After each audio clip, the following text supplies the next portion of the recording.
नमस्कार, मैं हूं दानिश। आप देख रहे हैं टुडे न्यूज़ टाइम। रिया चक्रवर्ती की तरफ से उनके लॉयर ने पहली बार यह खुलासा किया है कि सुशांत सिंह राजपूत के सुसाइड करने से महज 6 दिन पहले वह क्यों एक्टर के घर से चली आई थी।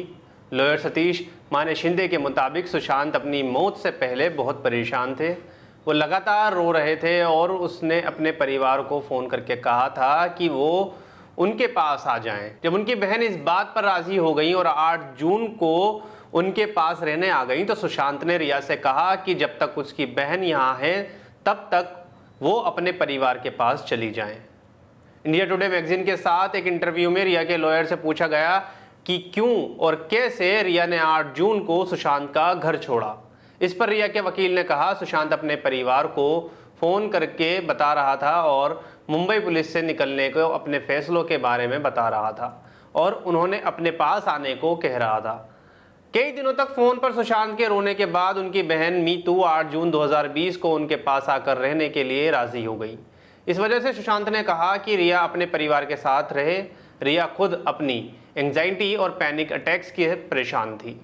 सुशांत की देखभाल करने के चलते स्थिति और बिगड़ गई थी। हालांकि रिया अपने परिवार के पास जाना चाहती थी, लेकिन वो सुशांत को छोड़ने से बिल्कुल भी सहज नहीं थी।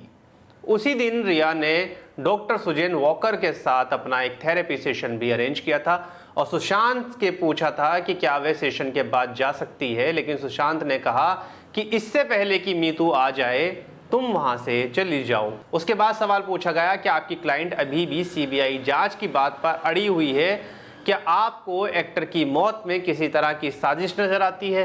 इसका जवाब दिया गया रिया ने हमेशा ये बात कही है कि एक फेयर और इम्पार्शियल इंक्वायरी के जरिए सच सामने आना चाहिए। उन्होंने सुप्रीम कोर्ट के सामने ये बात मानी है कि उन्होंने केंद्रीय गृह मंत्री अमित शाह जी को मैसेज करके सीबीआई जांच की मांग की थी। उन्होंने सुप्रीम कोर्ट के सामने ये भी माना है कि उन्हें सीबीआई इंक्वायरी से कोई दिक्कत नहीं है।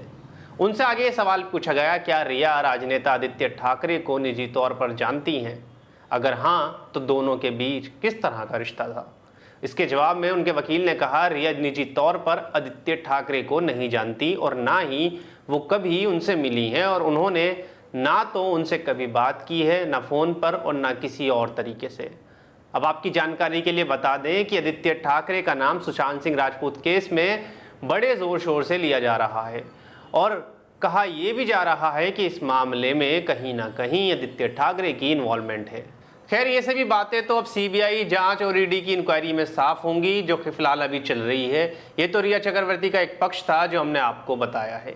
इस बारे में आपका क्या कहना है हमें कमेंट करके ज़रूर बताएं। हमारे चैनल को सब्सक्राइब करें। धन्यवाद।